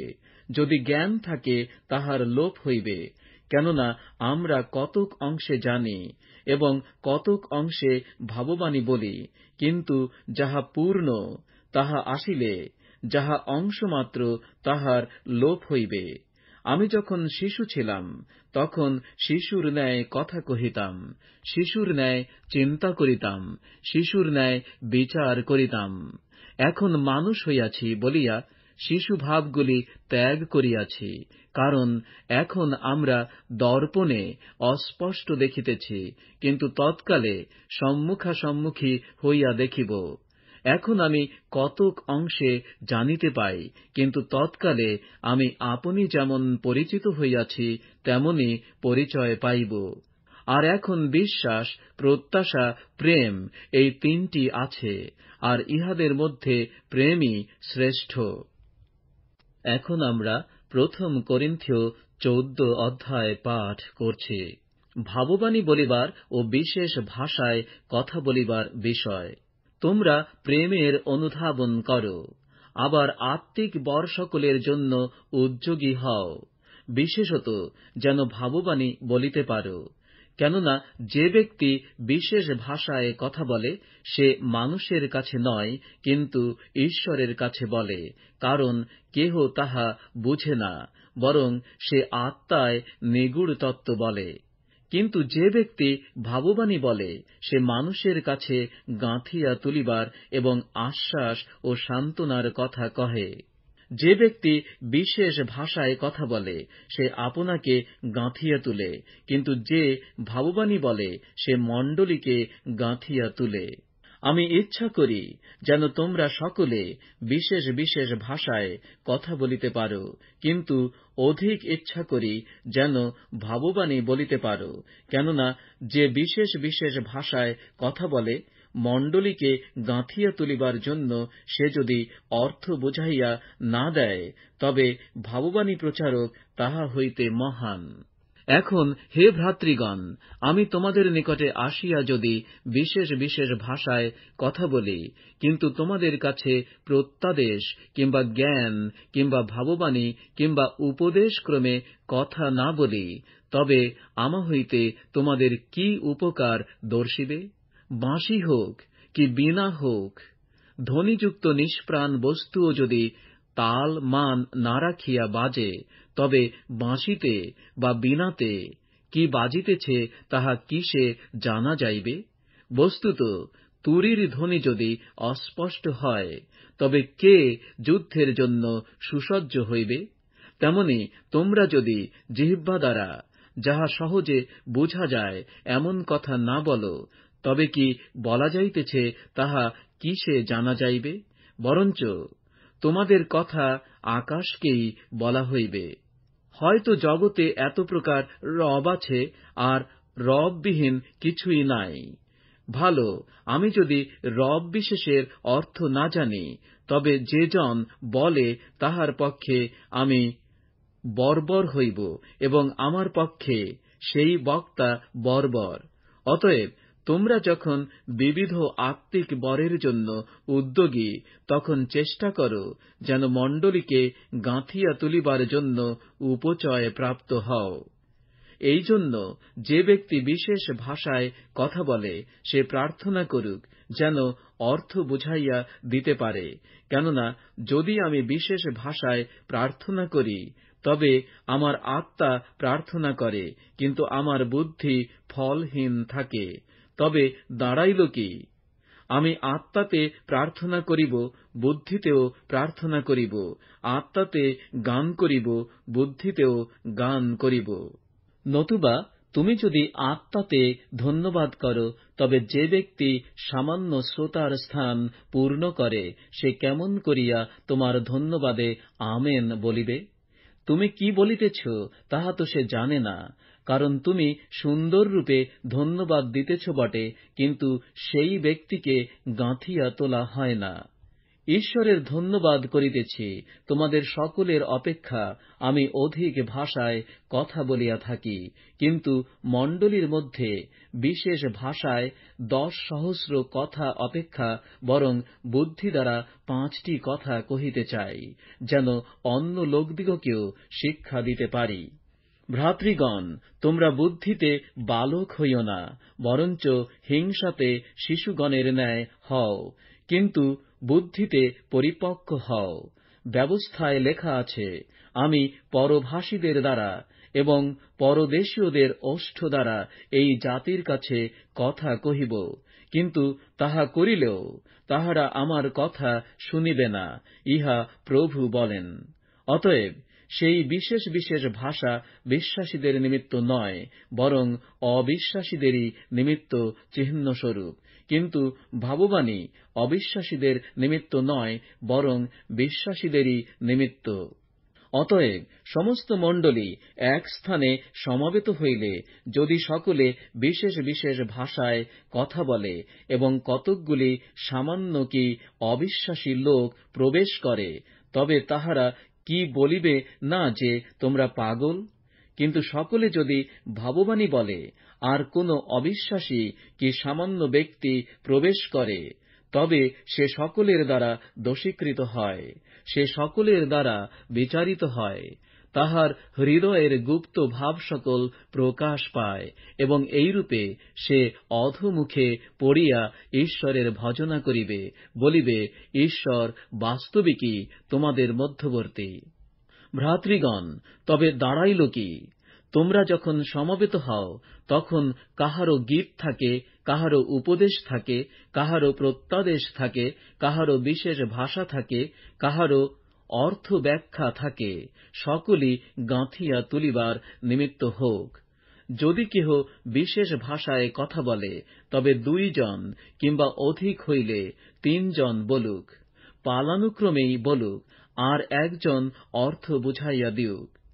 কিন্তু অর্থকারক না থাকিলে সেই ব্যক্তি মণ্ডলীতে নীরব হইয়া থাকুক, কেবল আপনার ও ঈশ্বরের উদ্দেশ্যে কথা বলুক। আর ভাববাদীরা 2 কিংবা 3 জন করিয়া কথা বলুক, অন্য সকলে বিচার করুক। কিন্তু এমন আর কাহারও কাছে যদি কিছু প্রকাশিত হয়, যে বসিয়া রহিয়াছে, তবে প্রথম ব্যক্তি নীরব থাকুক। কারণ তোমরা সকলে এক এক করিয়া ভাববানী বলিতে পারো, যেন সকলেই শিক্ষা পায় ও সকলেই আশ্বাসিত হয়। আর ভাববাদীদের আত্মা ভাববাদীদের বশে আছে, কেননা ঈশ্বর গোলযোগের ঈশ্বর নহেন, কিন্তু শান্তির। যেমন পবিত্রগণের সমস্ত মণ্ডলীতে হইয়া থাকে, স্ত্রীলোকেরা মণ্ডলীতে নীরব থাকুক, কেননা কথা কহিবার অনুমতি তাহাদিগকে দেওয়া যায় না, বরং যেমন ব্যবস্থাও বলে, তাহারা বশীভূতা হইয়া থাকুক। আর যদি তাহারা কিছু শিখিতে চায়, তবে নিজ নিজ স্বামীকে ঘরে জিজ্ঞাসা করুক, কারণ মণ্ডলীতে স্ত্রীলোকের কথা বলা লজ্জার বিষয়। বলো দেখি, ঈশ্বরের বাক্য কি তোমাদেরই নিকট হইতে বাহির হইয়াছিল, কিংবা কেবল তোমাদেরই কাছে আসিয়াছিল? কেহ যদি আপনাকে ভাববাদী কিংবা আত্মিক বলিয়া মনে করে, তবে সে বুঝুক, আমি তোমাদের কাছে যাহা যাহা লিখিলাম, সে সকল প্রভুর আজ্ঞা। কিন্তু কেহ যদি না জানে, সে না জানুক। অতএব হে আমার ভ্রাতৃগণ, তোমরা ভাববানী বলিবার জন্য উদ্যোগী হও, এবং বিশেষ বিশেষ ভাষা কহিতে বারণ করিও না, কিন্তু সকলই শিষ্ট ও সুনিয়মিত রূপে করা হোক। এখন আমরা 1 করিন্থীয় 15 অধ্যায় পাঠ করছি। বিশ্বাসীদের শেষকালীন পুনরুত্থান। হে ভ্রাতৃগণ, তোমাদিগকে সেই সুসমাচার জানাইতেছি, যে সুসমাচার তোমাদের নিকট প্রচার করিয়াছি, যাহা তোমরা গ্রহণও করিয়াছ, যাহাতে তোমরা দাঁড়াইয়া আছ। আর তাহারই দ্বারা আমি তোমাদের কাছে যে কথাতে সুসমাচার প্রচার করিয়াছি, তাহা যদি ধরিয়া রাখো, তবে পরিত্রাণ পাইতেছ, নচেত তোমরা বৃথা বিশ্বাসী হইয়াছ। ফলত প্রথম স্থলে আমি তোমাদের কাছে এই শিক্ষা সমর্পণ করিয়াছি, এবং ইহা আপনিও পাইয়াছি যে, শাস্ত্রানুসারে খ্রিস্ট আমাদের পাপের জন্য মরিলেন ও কবর প্রাপ্ত হইলেন, আর শাস্ত্রানুসারে তিনি 3য় দিবসে উত্থাপিত হইয়াছেন। আর তিনি কৈফাকে, পরে সেই 12 জনকে দেখা দিলেন। তাহার পরে একেবারে 500 অধিক ভ্রাতাকে দেখা দিলেন। তাহাদের অধিকাংশ লোক অদ্যাপি বর্তমান রহিয়াছে, কিন্তু কেহ কেহ নিদ্রাগত হইয়াছে। তাহার পরে তিনি যাকবকে, পরে সকল প্রেরিতকে দেখা দিলেন। সকলের শেষে অকাল জাতের ন্যায় যে আমাকেও দেখা দিলেন, কেননা প্রেরিতগণের মধ্যে আমি সর্বাপেক্ষা ক্ষুদ্র, বরং প্রেরিত নামে আখ্যাত হইবার অযোগ্য, কারণ আমি ঈশ্বরের মণ্ডলীর তাড়না করিতাম। কিন্তু আমি যাহা আছি, ঈশ্বরের অনুগ্রহেই আছি, এবং আমার প্রতি প্রদত্ত তাঁহার অনুগ্রহ নিরর্থক হয় নাই, বরং তাহাদের সকলের অপেক্ষা আমি অধিক পরিশ্রম করিয়াছি। আমি করিয়াছি তাহা নয়, কিন্তু আমার সহবর্তী ঈশ্বরের অনুগ্রহই করিয়াছে। অতএব আমিই হই, আর তাঁহারাই হন। আমরা এইরূপ প্রচার করি, এবং তোমরা এইরূপ বিশ্বাস করিয়াছ। ভাল, খ্রীষ্ট যখন এই বলিয়া প্রচারিত হইতেছেন যে তিনি মৃতগণের মধ্য হইতে উত্থাপিত হইয়াছেন, তখন তোমাদের কেহ কেহ কেমন করিয়া বলিতেছে যে মৃতগণের পুনরুত্থান নাই? মৃতগণের পুনরুত্থান যদি না হয়, তবে খ্রীষ্টও তো উত্থাপিত হন নাই। আর খ্রীষ্ট যদি উত্থাপিত না হইয়া থাকেন, তাহা হইলে তো আমাদের প্রচারও বৃথা, তোমাদের বিশ্বাসও বৃথা। আবার আমরা যে ঈশ্বরের সম্বন্ধে মিথ্যা সাক্ষী, ইহাই প্রকাশ পাইতেছে। কারণ আমরা ঈশ্বরের বিষয়ে এই সাক্ষ্য দিয়াছি যে তিনি খ্রীষ্টকে উত্থাপন করিয়াছেন। কিন্তু যদি মৃতগণের উত্থাপন না হয়, তাহা হইলে তিনি তাঁহাকে উত্থাপন করেন নাই। কেননা মৃতগণের উত্থাপন যদি না হয়, তবে খ্রীষ্টও উত্থাপিত হন নাই। আর খ্রীষ্ট যদি উত্থাপিত না হইয়া থাকেন, তাহা হইলে তোমাদের বিশ্বাস অলীক, এখনও তোমরা আপন আপন পাপে রহিয়াছ। সুতরাং যাহারা খ্রীষ্টে নিদ্রাগত হইয়াছে, তাহারাও বিনষ্ট হইয়াছে। শুধু এই জীবনে যদি খ্রীষ্টে প্রত্যাশা করিয়া থাকি, তবে আমরা সকল মনুষ্যের মধ্যে অধিক দুর্ভাগা। কিন্তু বাস্তবিক খ্রীষ্ট মৃতগণের মধ্য হইতে উত্থাপিত হইয়াছেন। তিনি নিদ্রাগতদের অগ্রিমাংশ। কেননা মনুষ্য দ্বারা যখন মৃত্যু আসিয়াছে, তখন আবার মনুষ্য দ্বারা মৃতগণের পুনরুত্থান আসিয়াছে। কারণ আদমে যেমন সকলে মরে, তেমনি আবার খ্রীষ্টেই সকলে জীবন প্রাপ্ত হইবে। কিন্তু প্রত্যেক জন আপন আপন শ্রেণীতে, খ্রীষ্ট অগ্রিমাংশ, পরে খ্রীষ্টের লোক সকল তাঁহার আগমনকালে, তৎপরে পরিণাম হইবে। তখন তিনি সমস্ত আধিপত্য এবং সমস্ত কর্তৃত্ব ও পরাক্রম লোপ করিলে পর পিতা ঈশ্বরের হস্তে রাজ্য সমর্পণ করিবেন। কেননা যাবৎ তিনি সমস্ত শত্রুকে তাঁহার পদতলে না রাখিবেন, তাঁহাকে রাজত্ব করিতেই হইবে। শেষ শত্রু যে মৃত্যু, সেও বিলুপ্ত হইবে, কারণ তিনি সকলই বশীভূত করিয়া তাঁহার পদতলে রাখিলেন। কিন্তু যখন তিনি বলেন যে সকলই বশীভূত করা হইয়াছে, তখন স্পষ্ট দেখা যায়, যিনি সকলই তাঁহার বশীভূত করিলেন, তাঁহাকে বাদ দেওয়া হইল। আর সকলই তাঁহার বশীভূত করা হইলে পর পুত্র আপনিও তাঁহার বশীভূত হইবেন, যিনি সকলই তাঁহার বশে রাখিয়াছিলেন, যেন ঈশ্বরই সর্বে সর্বা হন। নতুবা মৃতদের নিমিত্ত যাহারা বাপ্তাইজিত হয়, তাহারা কি করিবে? মৃতেরা যদি একেবারেই উত্থাপিত না হয়, তাহা হইলে উহাদের নিমিত্ত তাহারা আবার কেন বাপ্তাইজিত হয়? আর আমরাই বা কেন ঘণ্টায় ঘণ্টায় বিপদের মধ্যে পড়ি? ভ্রাতৃগণ, আমাদের প্রভু খ্রীষ্ট যিশুতে তোমাদের বিষয়ে আমার যে শ্লাঘা, তাহার দোহাই দিয়া বলিতেছি, আমি প্রতিদিন মরিতেছি। ইফিসে পশুদের সহিত যে যুদ্ধ করিয়াছি, তাহা যদি মানুষের মতো করিয়া থাকি, তবে তাহাতে আমার কি ফল দর্শে? মৃতেরা যদি উত্থাপিত না হয়, তবে আইসো আমরা ভোজন পান করি, কেননা কল্য মরিব। ভ্রান্ত হইও না। কুসংসর্গ শিষ্টাচার নষ্ট করে। ধার্মিক হইবার জন্য চেতন হও। পাপ করিও না, কেননা কাহারও কাহারও ঈশ্বর জ্ঞান নাই। আমি তোমাদের লজ্জার নিমিত্ত এই কথা কহিতেছি।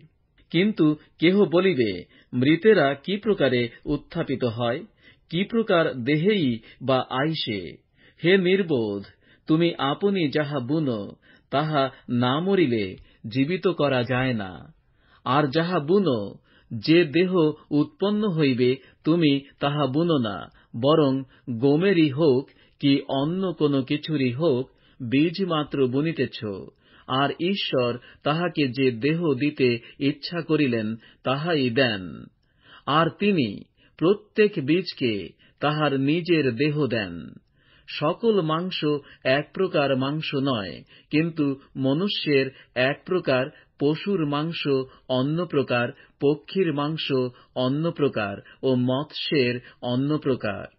আর স্বর্গীয় দেহ আছে ও পার্থিব দেহ আছে, কিন্তু স্বর্গীয় দেহগুলির এক প্রকার তেজ ও পার্থিব দেহগুলির অন্য প্রকার।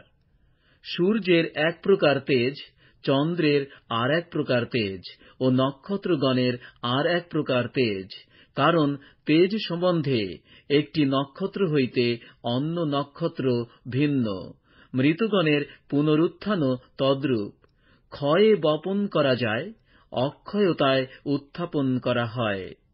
অনাদরে বপন করা যায়, গৌরবে উত্থাপন করা হয়। দুর্বলতায় বপন করা যায়, শক্তিতে উত্থাপন করা হয়। প্রাণিক দেহ বপন করা যায়, আত্মিক দেহ উত্থাপন করা হয়। যখন প্রাণিক দেহ আছে, তখন আত্মিক দেহও আছে। এইরূপ লেখাও আছে, প্রথম মনুষ্য আদম সজীব প্রাণী হইল, শেষ আদম জীবনদায়ক আত্মা হইলেন। কিন্তু যাহা আত্মিক তাহা প্রথম নয়, বরং যাহা প্রাণিক তাহাই প্রথম, যাহা আত্মিক তাহা পশ্চাৎ। প্রথম মনুষ্য মৃত্তিকা হইতে মৃন্ময়, দ্বিতীয় মনুষ্য স্বর্গ হইতে। মৃন্ময় ব্যক্তিরা সেই মৃন্ময়ের তুল্য এবং স্বর্গীয় ব্যক্তিরা সেই স্বর্গীয়ের তুল্য। আর আমরা যেমন সেই মৃন্ময়ের প্রতিমূর্তি ধারণ করিয়াছি, তেমনি সেই স্বর্গীয় ব্যক্তির প্রতিমূর্তিও ধারণ করিব। আমি এই বলি, ভ্রাতৃগণ, রক্তমাংস ঈশ্বরের রাজ্যের অধিকারী হইতে পারে না, এবং ক্ষয় অক্ষয়তার অধিকারী হয় না। দেখো, আমি তোমাদিগকে এক নিগূঢ় তত্ত্ব বলি, আমরা সকলে নিদ্রাগত হইব না, কিন্তু সকলে রূপান্তরীকৃত হইব। এক মুহূর্তের মধ্যে, চক্ষুর পলকে, শেষ তুরিধ্বনিতে হইব। কেননা তুরি বাজিবে, তাহাতে মৃতেরা অক্ষয় হইয়া উত্থাপিত হইবে এবং আমরা রূপান্তরীকৃত হইব। কারণ এই ক্ষয়নীয়কে অক্ষয়তা পরিধান করিতে হইবে এবং এই মর্ত্যকে অমরতা পরিধান করিতে হইবে। আর এই ক্ষয়নীয় যখন অক্ষয়তা পরিহিত হইবে এবং এই মর্ত্য যখন অমরতা পরিহিত হইবে, তখন এই যে কথা লিখিত আছে তাহা সফল হইবে, মৃত্যু জয়ে কবলিত হইল। মৃত্যু, তোমার জয় কোথায়? মৃত্যু, তোমার হুল কোথায়? মৃত্যুর হুল পাপ ও পাপের বল ব্যবস্থা। কিন্তু ঈশ্বরের ধন্যবাদ হোক, তিনি আমাদের প্রভু যীশু খ্রিস্ট দ্বারা আমাদিগকে জয় প্রদান করেন। অতএব হে আমার প্রিয় ভ্রাতৃগণ, সুস্থির হও, নিশ্চল হও, প্রভুর কার্যে সর্বদা উপচিয়া পড়ো, কেননা তোমরা জানো যে প্রভুতে তোমাদের পরিশ্রম নিষ্ফল নয়। এখন আমরা প্রথম করিন্থীয় 16 অধ্যায় পাঠ করছি। চাঁদা সংগ্রহের বিধি, পত্রের উপসংহার। আর পবিত্রগণের নিমিত্ত চাঁদার সম্বন্ধে আমি গালাতিয়া দেশস্থ মণ্ডলী সকলকে যে আজ্ঞা দিয়াছি, তদনুসারে তোমরাও করো।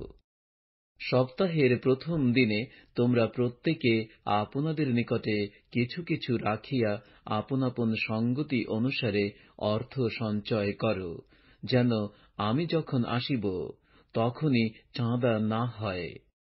পরে আমি উপস্থিত হইলে তোমরা যাহাদিগকে যোগ্য মনে করিবে, আমি তাহাদিগকে পত্র দিয়া তাহাদের দ্বারা তোমাদের সেই দান জেরুসালেমে পাঠাইয়া দিব।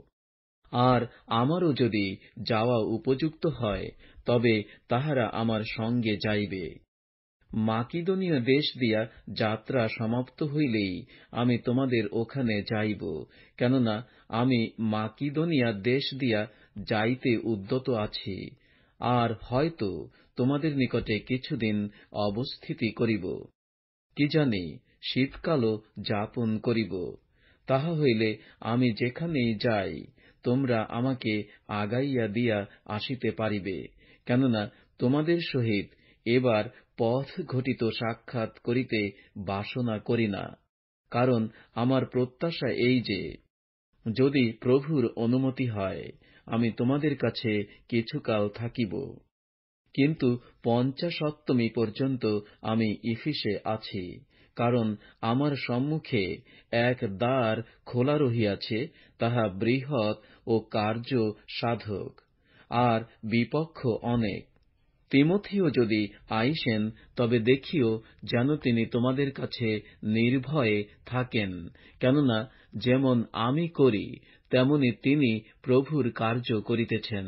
অতএব কেহ তাহাকে হেয় জ্ঞান না করুক, কিন্তু তাহাকে শান্তিতে আগাইয়া দিবে, যেন তিনি আমার নিকটে আসিতে পারেন, কারণ আমি অপেক্ষা করিতেছি যে তিনি ভ্রাতৃগণের সহিত আসিবেন। আর আপল্ল ভ্রাতার বিষয়ে বলিতেছি, আমি তাহাকে অনেক বিনতি করিয়াছিলাম, যেন তিনি ভ্রাতৃগণের সহিত তোমাদের কাছে যান, কিন্তু এখন যাইতে কোন প্রকারে তাহার ইচ্ছা হইল না, সুযোগ পাইলেই যাইবেন। তোমরা জাগিয়া থাকো, বিশ্বাসে দাঁড়াইয়া থাকো, বীরত্ব দেখাও, বলবান হও। তোমাদের সকল কার্য প্রেমে হোক। আর হে ভ্রাতৃগণ, তোমাদিগকে নিবেদন করিতেছি, তোমরা স্তিফানের পরিজনকে জানো। তাঁহারা আখায়া দেশের অগ্রিমাংশ এবং পবিত্রগণের পরিচর্যায় আপনাদিগকে নিযুক্ত করিয়াছেন। তোমরাও এই প্রকার লোকদের এবং যতজন কার্যে সাহায্য করেন ও পরিশ্রম করেন, সেই সকলের বশবর্তী হও। স্তিফানের, ফর্তুনাতের ও আখাইকের আগমনে আমি আনন্দ করিতেছি, কেননা তোমাদের ত্রুটি তাঁহারা পূর্ণ করিয়াছেন, কারণ তাঁহারা আমার এবং তোমাদেরও আত্মাকে আপ্যায়িত করিয়াছেন। অতএব তোমরা এই প্রকার লোকদিগকে চিনিয়া মান্য করিও। এশিয়ার মণ্ডলী সকল তোমাদিগকে মঙ্গলবাদ করিতেছে। আক্বিলা ও প্রিস্কা এবং তাহাদের গৃহস্থিত মণ্ডলী তোমাদিগকে প্রভুতে অনেক মঙ্গলবাদ করিতেছেন। ভ্রাতৃগণ সকলে তোমাদিগকে মঙ্গলবাদ করিতেছেন। তোমরা পবিত্র চুম্বনে পরস্পর মঙ্গলবাদ করো। আমার মঙ্গলবাদ আমি পৌল স্বহস্তে লিখিলাম। কোন ব্যক্তি যদি প্রভুকে ভালো না বাসে, তবে সে শাপগ্রস্ত হোক। মারান আথা, প্রভু আসিতেছেন। প্রভু যীশু খ্রিস্টের অনুগ্রহ তোমাদের সহবর্তী হোক। খ্রিস্ট যীশুতে আমার প্রেম তোমাদের সকলের সহবর্তী হোক।